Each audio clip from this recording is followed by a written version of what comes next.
Hi, my name is Landon Nguyen, and this is my crowd. And today, we'll be talking about teen vaping. What begins as a flavored rush in a high school bathroom becomes the destruction of a teenager's body, mind, and soul. I speak from experience as one of the addicts in high school.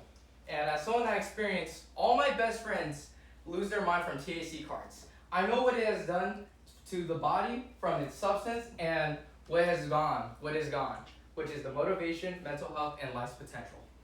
Most teenagers right now are directly or indirectly connected to THC cards or vaping through their own use, secondhand smoking, and exposure on social media.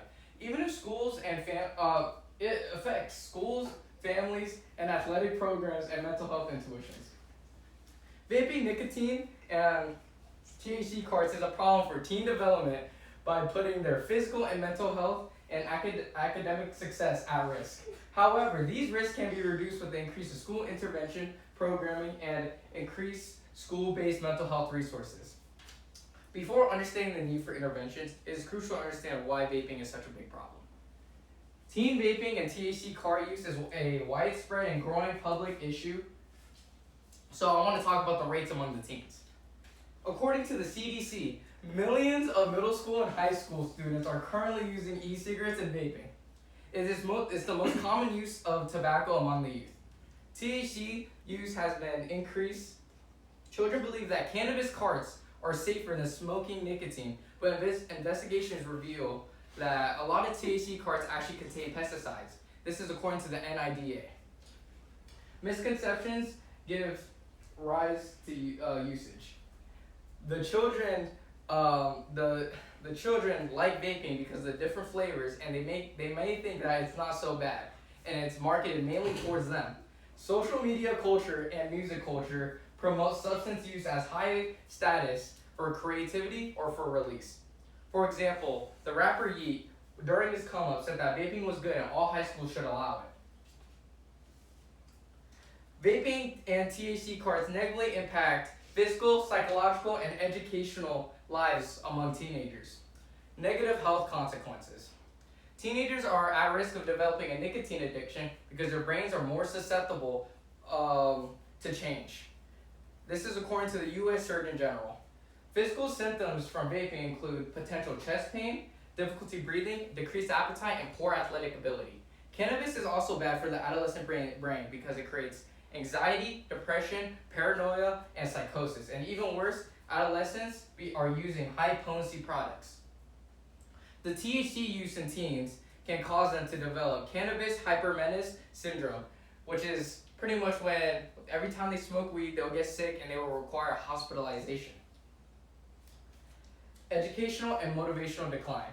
Adolescents who use cannabis more often will get lower grades, have trouble paying attention, and will show little long-term motivation. Teens quit sports, they stop painting, they stop writing, they stop making music, and fail to think about their futures. While risks are severe, this damage is not irreversible. Schools can play a critical role in prevention and recovery. School-based interventions and mental health support can reduce teen vaping and THC use. School-based prevention initiatives. The health curriculum can teach teens the mental and physical dangers of vaping and THC use with evidence. Peer intervention can prevent the stigma that everyone is doing it and it's cool to do it. Expanded use to school-based mental health resources. School psychologists / counselors can explore traumas, stress, and social complications to lead such substance use. Understanding the problem sooner will help the generation that is right now to not self-medicate with nicotine or cannabis. Early detection and assistance over punishment. So schools should seek guidance and rehabilitation options instead of suspension or expulsion. Knowing that there are supportive resources will more likely create behavioral change in teenagers.